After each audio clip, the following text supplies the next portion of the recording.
Nous allons voir dans cette vidéo comment obtenir un environnement de travail fonctionnel pour pouvoir déployer nos applications sous Android.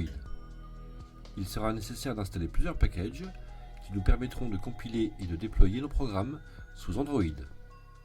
Il faudra également vous demander à partir de quelle version d'Android vous souhaitez que vos programmes soient compatibles. Les packages seront nombreux, volumineux, soyez donc patient. Revenons à Qt et rendons-nous dans les préférences. Dans le menu périphérique, onglet Android, nous allons devoir configurer le JDK, le SDK, le ou les NDK et enfin la partie OpenSSL. Commençons par le JDK. On clique sur le lien du JDK.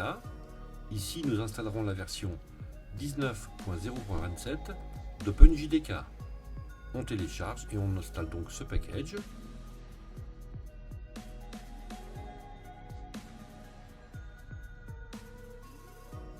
Désormais, ce package sera disponible dans Library, Java, Java Virtual Machine, Temurin-19.jdk.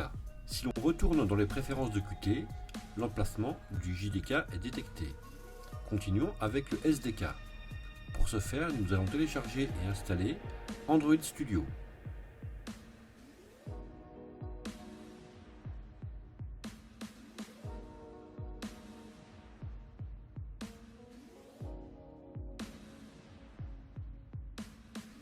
Au premier lancement, laissons Android Studio télécharger les différents packages nécessaires à son bon fonctionnement, en acceptant les différentes licences.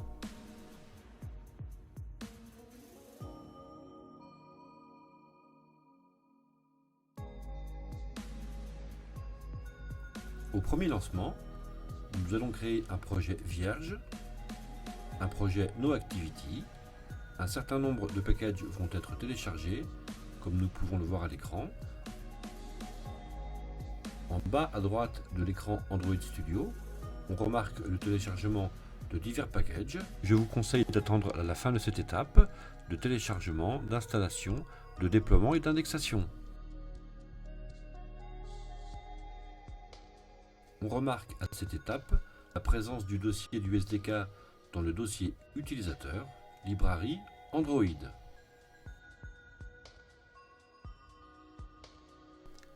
Lorsque l'on retourne dans les préférences de Qt, l'emplacement du SDK est détecté. On clique ensuite sur Configurer le SDK. Qt détecte alors la nécessité d'installer les outils du SDK.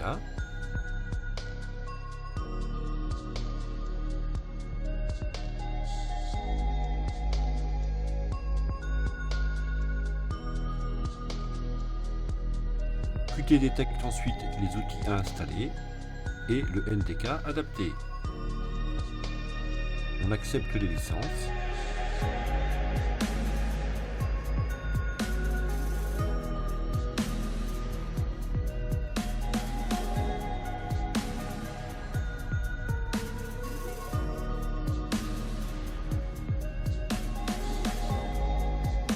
Et l'on finit par la configuration d'OpenSSL.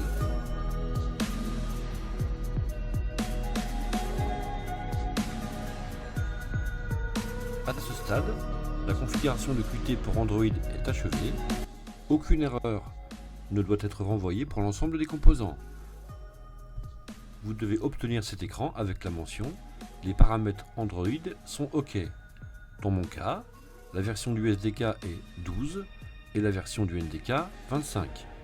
Si besoin, vous pouvez également installer manuellement les NDK souhaités à partir du moment où ils seront compatibles avec les autres composants précédemment installés.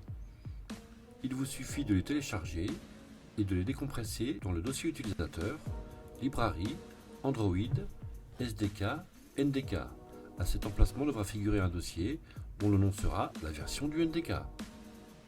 Ici, on remarque que la version 25 est présente. Nous sommes désormais prêts à nous lancer pour nos développements Android.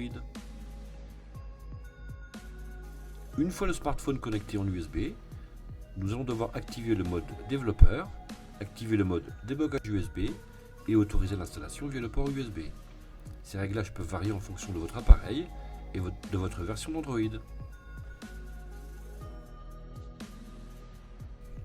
Concernant le mode de transfert, vous devrez choisir le mode qui permet à Qt de reconnaître votre appareil. Dans les paramètres de Qt, votre device doit être tagué « Prêt à l'emploi ».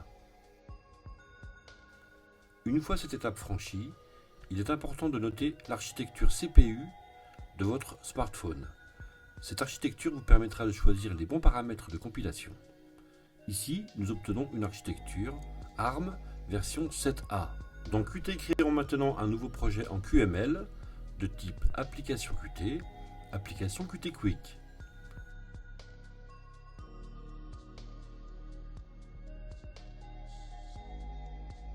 Dans la sélection du kit, on renseigne Qt for Mac et Qt ARM version 7A comme nous l'avons vu précédemment.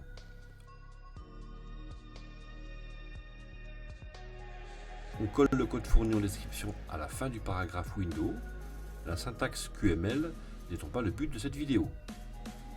Nous allons d'abord effectuer une compilation et un lancement sur notre Mac afin de s'assurer que le code est bien valide.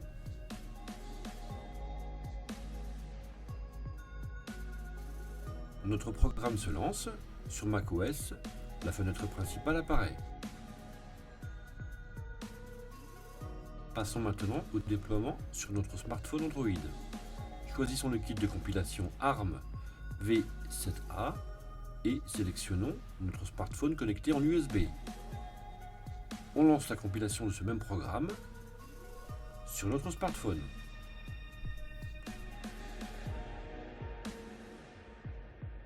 Notre application se lance sur le téléphone.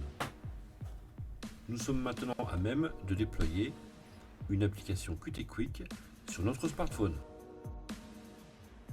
Pour finir, je vous conseille d'installer dans Android Studio les packages SDK dont vous pourrez avoir besoin. Rendons-nous dans Tools SDK Manager, menu dans lequel nous allons retrouver les différentes API des versions Android, sélectionnez les versions pour lesquelles vous souhaitez rendre vos applications compatibles, validez pour effectuer l'installation. Vous pouvez également installer des outils complémentaires disponibles dans le menu SDK Tools. A bientôt pour de nouvelles vidéos.